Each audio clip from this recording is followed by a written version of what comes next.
Hello বন্ধুরা, সবাই কেমন আছো? আশা করি সবাই খুব খুব ভালো আছো। আর আমিও খুব ভালো আছি। এই প্রথম আমি ভিডিওতে ভয়েস দিচ্ছি, তো কেমন লাগছে তোমরা জানিও সবাই। বন্ধুরা, সামনেই কালী পূজা।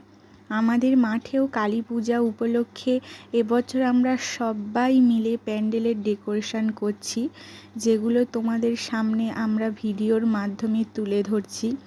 তো কেমন লাগছে তোমরা জানিও। আগেও অনেকগুলো ডিজাইন হয়ে গেছে, যেগুলো ভিডিও করা হয়নি, সেগুলো তোমাদেরকে আমরা ছবির মাধ্যমে দেখাবো। তোমরা জানিও কেমন লাগছে। আর ভালো লাগলে লাইক, কমেন্ট এবং শেয়ার করে দিও। আর চ্যানেলটি সাবস্ক্রাইব করে দিয়ে আমার পাশে থেকো। তো আজকের মতন টাটা। সবাই খুব ভালো থেকো। শুভরাত্রি বন্ধুরা।